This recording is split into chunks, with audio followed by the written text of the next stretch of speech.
17.10 JB. Élie et Élisée au Jourdain. Avec la présentation de la promesse de ma mort à la croix avec mon église et la promesse de mon enlèvement. Voici un conseil. Pour voir l'image de la vidéo en grand format, veuillez zoomer ou toucher en bas de l'écran, mais à droite, le petit point en forme de croix, comme l'indique la flèche. Je répète ceci. Pour voir l'image de la vidéo en grand format, veuillez zoomer ou toucher en bas de l'écran, mais à droite, le petit point en forme de croix indiqué par la flèche. Bien sûr, tout dépend aussi de la marque du portable. Nous sommes toujours dans notre introduction qui me présente d'abord comme l'auteur de ma Bible, avant de présenter l'interprétation de Jésus celui qui suit, qui cache mon véritable nom qui n'est pas Jéhovah. Élie et Élisée vont traverser le chemin du Jourdain, qui représente le plan complet de la rédemption, comme l'est aussi le chemin de mon tabernacle, comme le montre le dessin en bas. En bas, nous avons le Jourdain, le chemin du Jourdain. Comme l'indique la flèche, nous avons prolongé en pointillé la ligne qui sépare le parvis et le lieu saint pour partager le Jourdain en deux parties, comme le montre le dessin en bas. Nous avons le Jourdain qui est partagé en deux parties. Il y a une partie qui est réelle, une partie qui est spirituelle.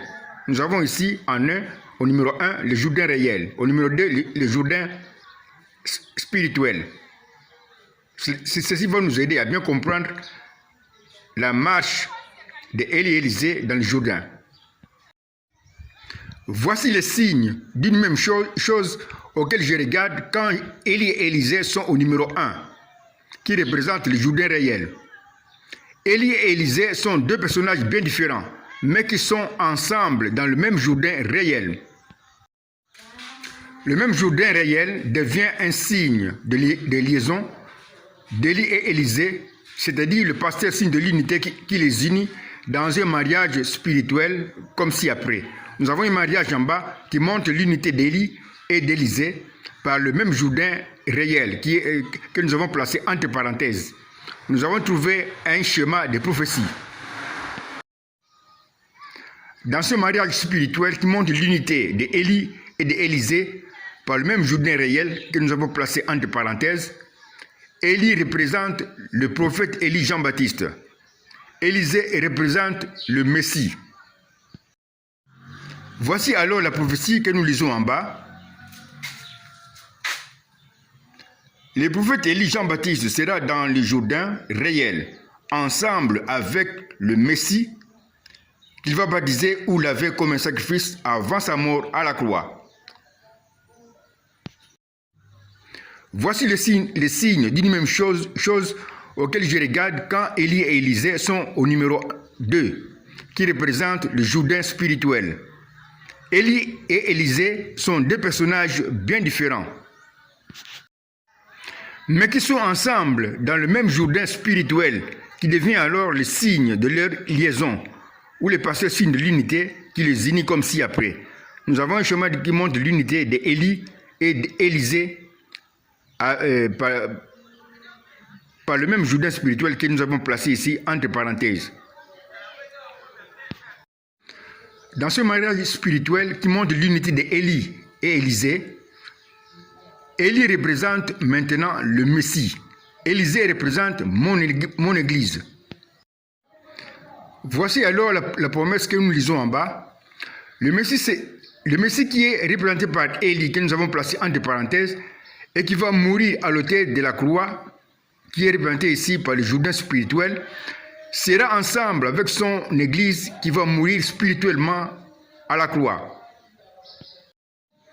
On répète ceci. Voici la promesse. Le Messie qui est représenté par Élie et qui va mourir à l'autel de la croix, qui est ici représenté par le Jourdain spirituel, sera ensemble avec son Église qui va mourir spirituellement à la croix.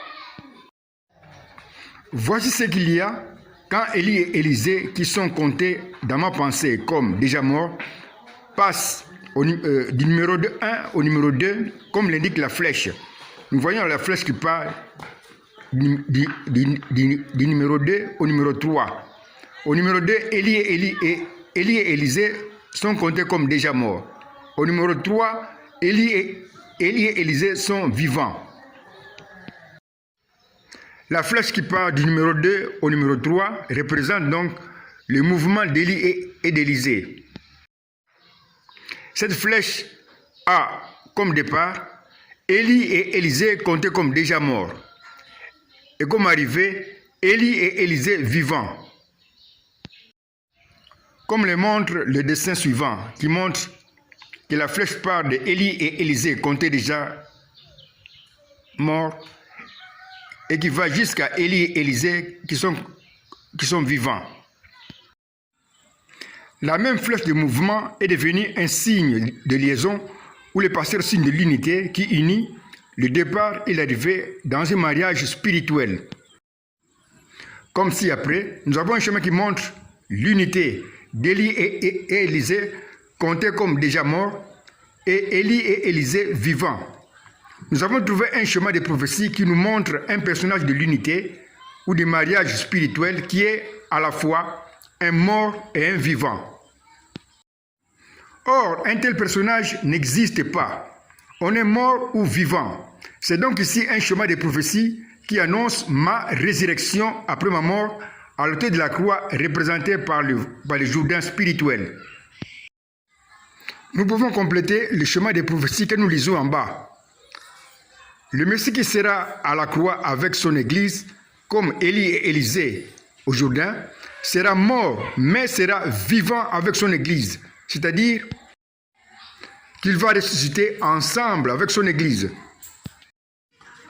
C'est bien ce qui est confirmé par Paul qui dit dans Ephésiens 2, au verset 5 à 6, « Il nous a rendus à la vie avec Christ.